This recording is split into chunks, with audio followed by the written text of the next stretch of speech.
Thank you, Admiral, and thank you all for coming out today. As he mentioned, my name is Clint Plummer, and I am Head of Market Strategies and New Projects for Ørsted U.S. Offshore Wind. And I just have to say what an honor it is to be here today. When I was first asked, and when we were talking with Tim about me joining, when I had seen the composition of this panel and had heard everyone who was going to be here, I said, well, I'm not sure there's anything that I could add. And everyone agreed. Instead, what they said was that they wanted me to talk about a different perspective.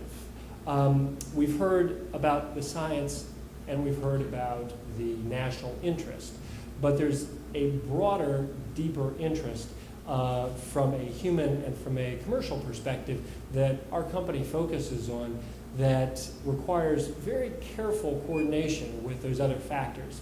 And that's the harvesting responsibly of renewable energy from the sea. Before I get started, I just want to thank Admiral Gallaudet for your service and for a really excellent speech. And it's very inspiring, the career that you've led, and have dedicated yourself to public service. And I just, I'm feeling kind of motivated here. So to the extent that you need qualified volunteers to go to places like Fiji, sign me up. With all that said, let's start off with the why. Why is this tall guy with a beard and a blue suit here today? We're here because there's an interesting confluence of factors that several folks have made reference to earlier today that make the Power Coast an area that is unique for the potential development of offshore wind. The area between Boston and Washington, D.C., the Boston-Washington corridor, that Power Coast, is not only an area that has tremendous influence, it's an area that uses an incredible amount of energy, as illustrated by the map on your left. That area constitutes only about 5% of the U.S. landmass, but it represents 20% of the U.S.'s population. Within that area, we also have the oldest electric transmission and distribution networks and the oldest power generation facilities. The average age of a power plant in this region is 50 to 60 years old. If you want a reference on efficiency, think about a 1969 Ford F-150 pickup truck and compare that with the efficiency of a 2019 Ford F-150. That's just about the equivalent of how efficient and how much advancement there is in the technology around power generation today.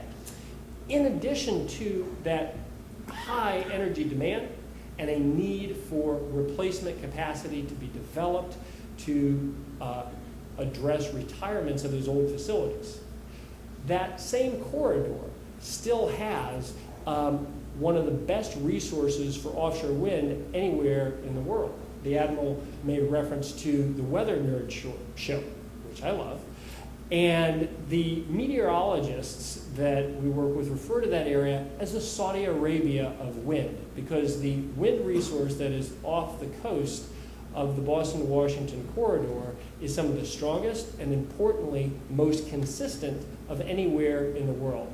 And in fact, the wind there peaks in its output during the afternoon and early evening hours during around the same time that our society uses most of its electricity. The third factor that's important here is that furthest right panel.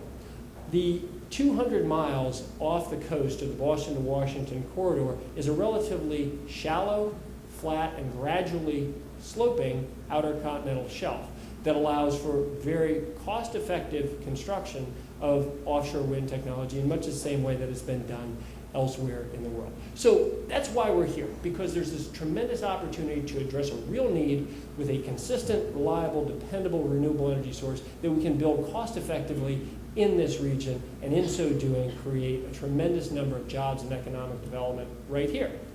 Our company has been at this for a very long period of time. Ørsted is the world's pioneer in offshore wind. 25 years ago, we built the world's first offshore wind farm off the coast of Denmark. About 3 years ago, I was part of the team that built the first offshore wind farm in the US off the coast of Block Island. To this day, still the only offshore wind farm that's operating in America's waters for the time being. We've got many more in the works. We've also developed the world's largest offshore wind farm off the coast of the UK. And as of today, about 1/3 of all the offshore wind capacity in the world is developed and operated by our company. Now, we're very proud of this project, the Block Island Wind Farm. It consists of only 5 wind turbines located about 3 miles off the coast of this little island. But there's a number of important case studies that make offshore wind development in the US really focus on this. The first is we had to solve a real fundamental electric problem. The island of Block Island had about 1,000 people that lived there year-round, but during the summer months that swelled to about 10,000. The island was so far from shore that it never made economic sense to build an electric cable connection. So the island was itself powered by a 1960s vintage diesel generating system that required burning about 1 million gallons of diesel fuel every year with noise and emissions, and at a cost of about 60 cents per kilowatt hour. For reference, that's more than 3 times the price that we pay here in New Jersey for our electric power. So our project was designed to solve a number of challenges at the same time. First, we were able to significantly reduce the cost of electricity on Block Island. And second, we were able to fully decommission that 1960s vintage diesel generating plant by building a new cable between Block Island and the mainland. On any given year, our project will produce about 10 times the total amount of energy that the island needs. Sometimes we are producing less and power flows from the mainland in, and sometimes we produce more and power gets exported back. And in so doing, we're able to save about 20% on Block Island's electricity rates, and at the same time solve real environmental problems. In so doing, we also put about 300 labor workers to work, just putting up those 5 turbines within the state of Rhode Island. So while Block Island had a high cost of electricity, we see Block Island as the tip of the spear, the case study that demonstrates how, as offshore wind technology takes hold, we can use it to solve those same problems at a much bigger scale for this entire region, where we know we'll also have end-of-life issues in replacing old, retiring power generating facilities. There's another relevant statistic here, which is 26. Those were the number of federal, state, and local permits, consents, and approvals that we had to get for this project to move forward. The US is different than other places in the world because of the distribution of authority and jurisdictions that we have to go through. We started developing this project in 2008.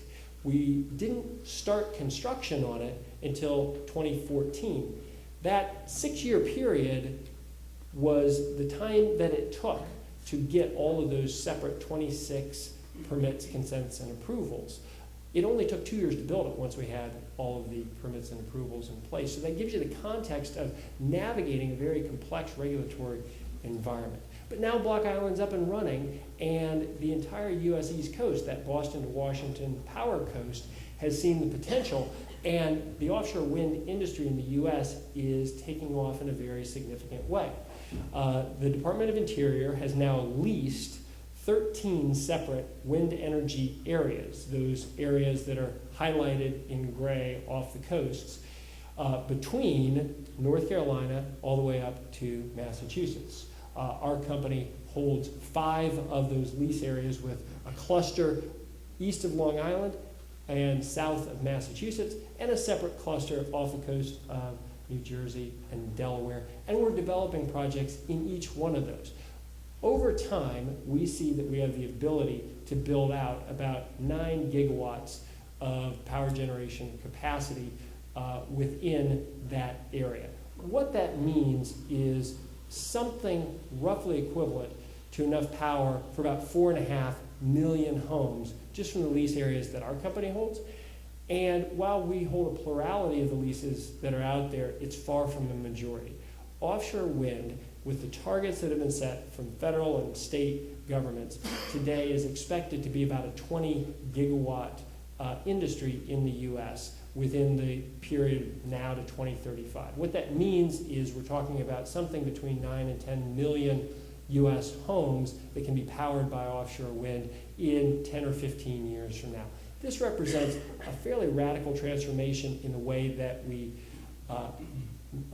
receive our energy supply, but it also represents a significant change in how we're using our oceans.